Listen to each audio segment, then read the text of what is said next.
বন্ধুরা, আজকে আমি আপনাদেরকে এমন একটি খাবারের কথা বলবো যেটি ভুল করেও এই আষাঢ় মাস চলাকালীন ভুলেও খাবেন না, নইলে আপনার জীবনে চরম ভয়ঙ্কর দারিদ্রতা নেমে আসবে। এবং আমি আপনাদেরকে গ্যারেন্টি দিয়ে বলতে পারি যে 90% মানুষ এই খাবারটি আষাঢ় মাসে খেয়ে ফেলে, যার ফলে সারা জীবন অক্লান্ত কঠোর পরিশ্রম করার পরেও দুঃখ, কষ্ট, দারিদ্রতা তাদের জীবনে তথা সেই পরিবারে লেগে থাকে। বন্ধুরা, শাস্ত্র মতে সপ্তাহের 7টি দিনে বিভিন্ন বিভিন্ন গুরুত্ব দেওয়া হয়েছে।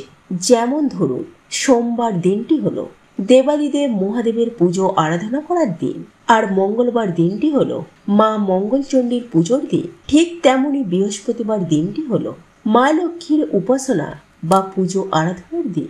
সুতরাং বৃহস্পতিবার এমন বিশেষ বিশেষ কিছু কাজ রয়েছে যা আমাদের কখনোই করা উচিত নয়, নইলে সারা জীবন কিন্তু চরম ভয়ঙ্কর দারিদ্রতার মধ্য দিয়ে অতিবাহিত করতে হতে পারে। তাই এই প্রসঙ্গে বিস্তারিত জানার আগে আপনাদেরকে বলে রাখি, আপনি যদি আমাদের চ্যানেলে নতুন হয়ে থাকেন তাহলে চ্যানেলটি অবশ্যই সাবস্ক্রাইব করুন এবং পাশে থাকা নোটিফিকেশন বেল আইকনটি ক্লিক করুন, কারণ আমি বিভিন্ন প্রকার তন্ত্র, মন্ত্র, বশীকরণ, টোটকা, বাস্তুটির, জ্যোতিষশাস্ত্র, পুজো আরাধনা এবং ব্ল্যাক ম্যাজিক করা নিয়ে নিত্য নতুন ভিডিও আপলোড করে থাকি, যা প্রয়োগ করার মাধ্যমে আপনার জীবনে থাকা সকল প্রকার সমস্যার সমাধান করতে পারবেন। চলুন এবার মূল আলোচনায় প্রবেশ করা যাক।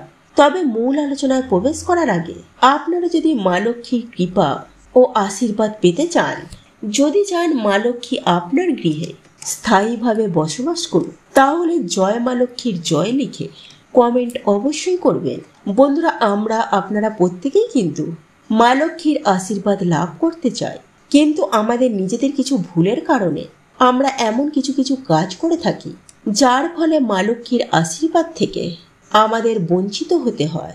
বন্ধুরা, যদি আপনারা এই কাজগুলিকে সঠিকভাবে জেনে পালন করেন, সেক্ষেত্রে একাধারে মা লক্ষ্মী যেমন অত্যন্ত সন্তুষ্ট হন, ঠিক তেমনি অন্যদিকে আপনাদেরই গৃহে মা লক্ষ্মী চিরস্থায়ী বসবাস স্থাপন করবেন। আর যে গৃহে স্বয়ং মা লক্ষ্মী বিরাজ করেন, সেই গৃহে কখনোই অর্থের অভাব হয় না। অর্থাৎ অন্ন, বস্ত্র, বাসস্থান, যেটা হলো মানুষ্য জীবনে মৌলিক উপাদান, এই প্রত্যেকটি কিন্তু সেই গৃহে বিদ্যমান থাকে যে গৃহে স্বয়ং মা লক্ষ্মী বিরাজ করে। তাই জীবনকে সুখ, শান্তি, সমৃদ্ধশালী করে তুলতে আষাঢ় মাসের বৃহস্পতিবার এই 5টি কাজ ভুল করেও আপনারা করবেন না। দেখবেন সব দিক থেকে আপনারাই প্রচুর রূপে উপকৃত হতে পেরেছে। যাই হোক বন্ধুরা, আমি সবার প্রথমে যে বিষয়টি আপনাদেরকে জানিয়ে দেব, আর তা হলো বন্ধুরা, বিশেষ করে বাড়ির যারা সদস্য বা বাড়িতে যারা মহিলারা রয়েছেন, তারা ভুল করেও এই আষাঢ় মাস চলাকালীন যে কোনো বৃহস্পতিবারে কখনো মাথায় সাবান, শ্যাম্পু দিয়ে স্নান করবেন না। এই কাজটি আপনার পরিবারের জন্য একদমই শুভ নয়। বন্ধুরা, পরিবারে যাবতীয় অকল্যাণ ডেকে আনে যদি আপনারা বৃহস্পতিবার দিন মাথায় সাবান, শ্যাম্পু দিয়ে চুল পরিষ্কার করেন। দেখুন বন্ধুরা, আপনারা যদি বৃহস্পতিবার দিন এই কাজটি করেন, তাহলে কিন্তু আপনাদের বৃহস্পতি গ্রহ অত্যন্ত ডাউন হয়ে পড়বে, যার ফলে সারা জীবন আপনাদের দুঃখ, কষ্ট, দারিদ্রতা আপনাদের জীবনে লেগেই থাকবে। এরই পাশাপাশি বৃহস্পতি দেব আপনাদের ওপর অত্যন্ত রাগান্বিত হবে। সুতরাং যতটা পারবেন চেষ্টা করবেন বৃহস্পতিবার দিন যেন ভুল করেও মাথায় সাবান, শ্যাম্পু না দেওয়ার।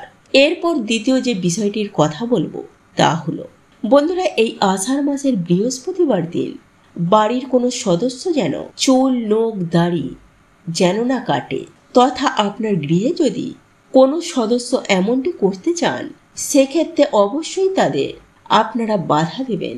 হ্যাঁ বন্ধুরা, যতটা পারবেন এই ধরনের কাজগুলো করা থেকে, অর্থাৎ এই আষাঢ় মাসের বৃহস্পতিবার দিনগুলিতে নিজেদেরকে বিরত রাখবেন। বন্ধুরা, শাস্ত্রে এইরকম স্পষ্ট নিষেধ করা হয়েছে, কারণ যদি আপনারা এই ভুল কাজ করে থাকেন, তাহলে বৃহস্পতি দেবের কুপ্রভাব আপনাদের জীবনে সুনিশ্চিতভাবে অবশ্যই পড়বে, যার ফলে আপনাদের জীবনে চরম ভয়ঙ্কর দারিদ্রতা, আর্থিক সংকট দেখা দেবে এবং যে কোনো বিষয়ে আপনারা অসফলতা অর্জন করবে। সফলতা একেবারেই পাবেন না। অন্যদিকে আপনারা কখনোই নিজের গৃহে সুখ, শান্তি, সমৃদ্ধি অনুভব করতে পারবেন না। দেখবেন সদা সর্বদাই আপনার গৃহে থাকা প্রত্যেকটি সদস্যদের মধ্যে ঝুট, ঝামেলা, কলহ, অশান্তি লেগেই রয়েছে এবং তারই ফলে মা লক্ষ্মী আপনার গৃহ ছেড়ে চলে যাবে।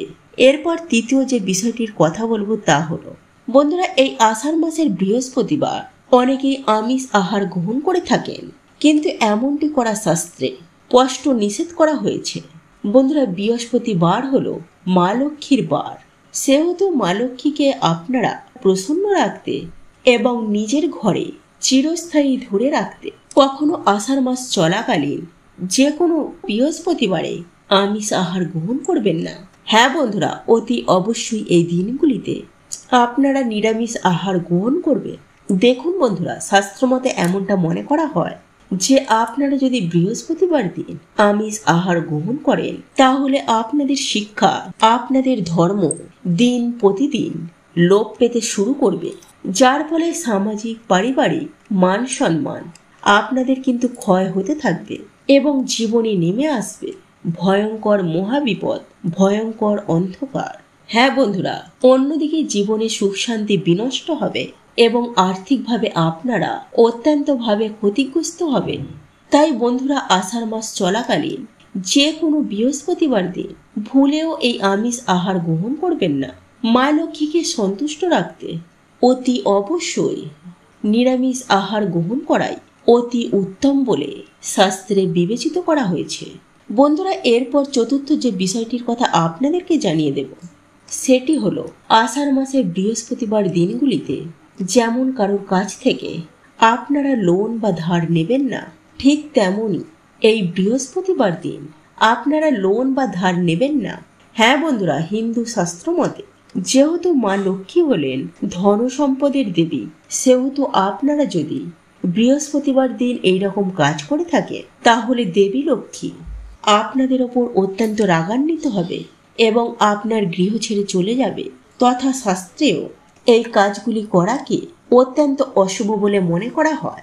বন্ধুরা, যদি আপনারা এই ভুলগুলি করে থাকেন তাহলে কিন্তু আপনাদের জীবনে চরম ভয়ঙ্কর দারিদ্রতা নেমে আসতে বাধ্য এবং আপনার পরিবারের সুখ শান্তি পর্যন্ত বিনষ্ট হয়ে যেতে পারে।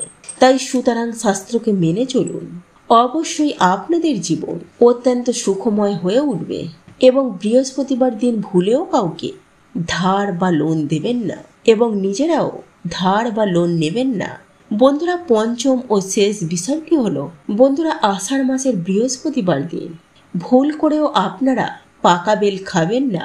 আগে হ্যাঁ বন্ধুরা, একথা সত্য যে আষাঢ় মাসের বৃহস্পতিবার দিন বা আষাঢ় মাস চলাকালীন আপনারা যদি এই পাকা বেল খেয়ে ফেলেন তাহলে আপনাদের জীবনে চরম ভয়ঙ্কর দারিদ্রতা নেমে আসতে বাধ্য এবং আপনারা যদি এই নিয়মগুলি সঠিকভাবে মেনে না চলেন তাহলে কখনোই মা লক্ষ্মী আপনার পরিবারে তথা আপনার ওপর ওনার কৃপা দৃষ্টি বা দয়া দৃষ্টি আপনাদের ওপর থাকবে না এবং আপনাদের ওপর রাগান্বিত হয়ে মা লক্ষ্মী আপনারই পরিবার থেকে বিদায় নেবেন।